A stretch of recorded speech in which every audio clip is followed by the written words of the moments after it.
स्वागत है आपका। आप देख रहे हैं सी न्यूज़ भारत। मैं हूं आपके साथ इशिता। इस वर्ष विजयदशमी पर राजधानी लखनऊ एक ऐतिहासिक दृश्य का साक्षी बनने जा रही है।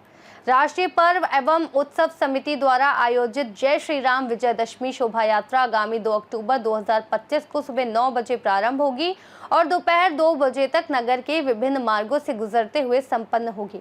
कुल 68 किलोमीटर लंबी इस यात्रा में श्री राम लला का भव्य रथ मुख्य आकर्षण रहेगा। नगर के 151 प्रमुख चौराहों को सजाया गया है और श्रद्धालु पुष्प वर्षा व सांस्कृतिक प्रस्तुतियों से शोभा यात्रा का स्वागत करेंगे। संघ शताब्दी वर्ष पर आयोजित ये भव्य आयोजन न केवल आस्था का प्रतीक बनेगा बल्कि समाज को जोड़ने वाली सांस्कृतिक धारा का भी संदेश देगा।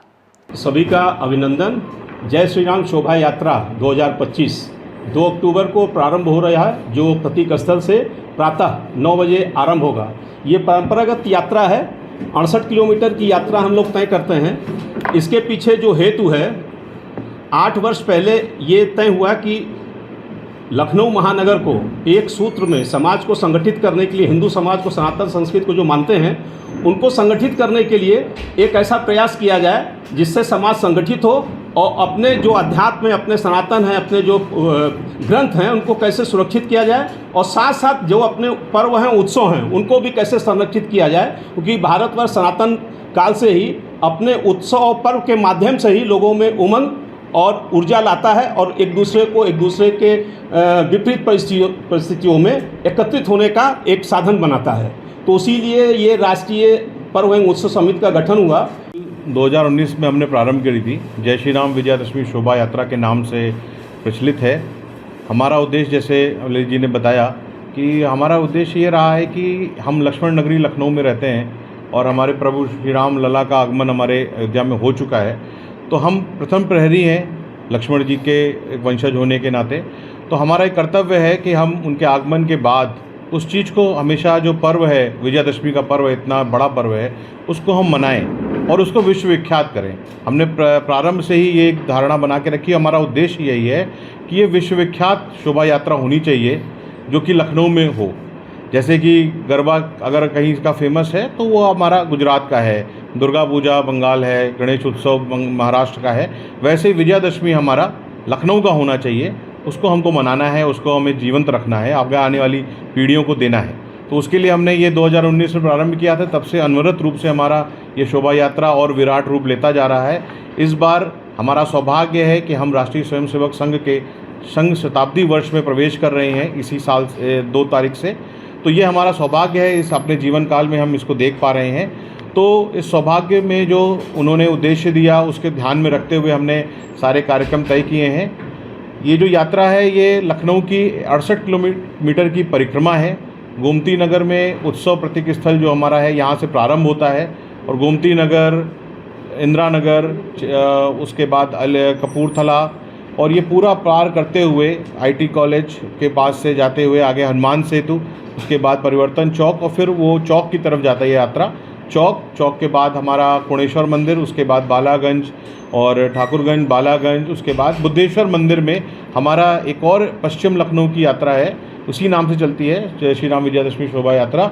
वो राजाजीपुरम में अपना पूरा, क्योंकि वहाँ पे कंजेस्टेड इलाका है कुछ, वहाँ पे यात्रा अंदर करती है सुबह 9 बजे से और दोनों यात्राओं का मिलन हमारा बुद्धेश्वर मंदिर पर होता है 1 बजे के समय पे।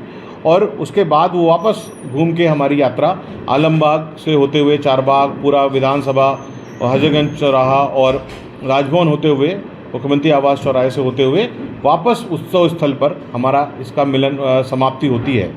ये हम विगत 6 वर्षों से करते आ रहे हैं। हमारा 7वां अध्याय है, इसको कर रहे हैं। हमारा उद्देश्य, जैसे मैंने बताया कि ये शताब्दी वर्ष है, तो हमने ये उद्देश्य रखा था कि हमने इसको और विराट रूप देने के लिए हमारे 100 स्वागत स्थल हैं।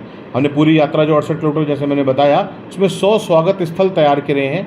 जो हमारे स्वागत जो चौराहों पे स्वराज समितियों के माध्यम से हमारा एकत्रीकरण होता है, जन जागरण होता है, वहाँ पे हमारे जो सहयोगी और जो कार्यकर्ता हैं वो वहाँ पे वो मौजूद रहेंगे, यात्रा का स्वागत करेंगे।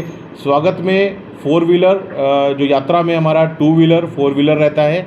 सबसे पहले या अग्रदूत हमारे रहते हैं जो रास्ता दिखाने के लिए रहते हैं, उसके बाद 2 व्हीलर हमारे रहते हैं, उसके बाद हमारा मातृशक्ति का दल रहता है, उसके बाद हमारा दिव्य रथ रहता है, जिस रथ में हमारे रामलला विराजमान रहेंगे वो हमारा रथ रहेगा। और उसके बाद हमारा 4 व्हीलर्स का क्रम रहता है। बीच बीच में हर 100 वाहनों पर एक हमारा ध्वनि रथ रहता है, जो एक भजन है, जो एक गीत है, हमने जो पहले से उसको एक इसके लिए, यात्रा के लिए ही बनवाया है, वो इस यात्रा में बजता रहता है। तो वो ध्वनि रथ के माध्यम से रहता है। और अंत में एम्बुलेंस रहती हैं, 2 एम्बुलेंस रहती हैं। वो पूरी यात्रा का स्वरूप जैसे मैंने आपको बताया ये रहता है। और ये अनवरत कहीं भी ना रुकने वाली यात्रा है। 9 बजे सुबह प्रारंभ करके और 2 बजे वापस पुनः स्थल पे वापस आना है, कहीं रुकना नहीं है। जहाँ पे स्वागत होता है थोड़ा सा धीमे होते हैं और वो स्वागत आगे बढ़ता जाता है। तो इस तरह से पूरा यात्रा का क्रम है।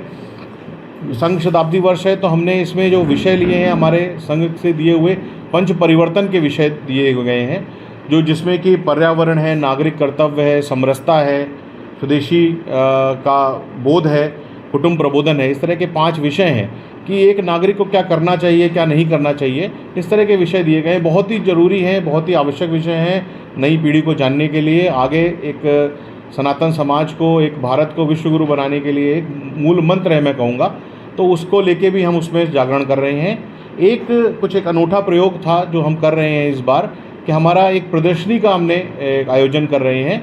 जो हमारा उत्सव स्थल है वहाँ पे 1 तारीख की शाम को ही 5 बजे से उसका अनावरण हो जाएगा, और जो कि अगले दिन यात्रा की समाप्ति 2 बजे होती है, तब तक वो वहाँ पे रहेगी। लखनऊ से सी न्यूज़ संवाददाता प्रियांशु पांडे की रिपोर्ट। इस खास रिपोर्ट में फिलहाल इतना ही। देश और दुनिया की तमाम बड़ी जानकारियों के लिए देखते रहिए सी न्यूज़ भारत।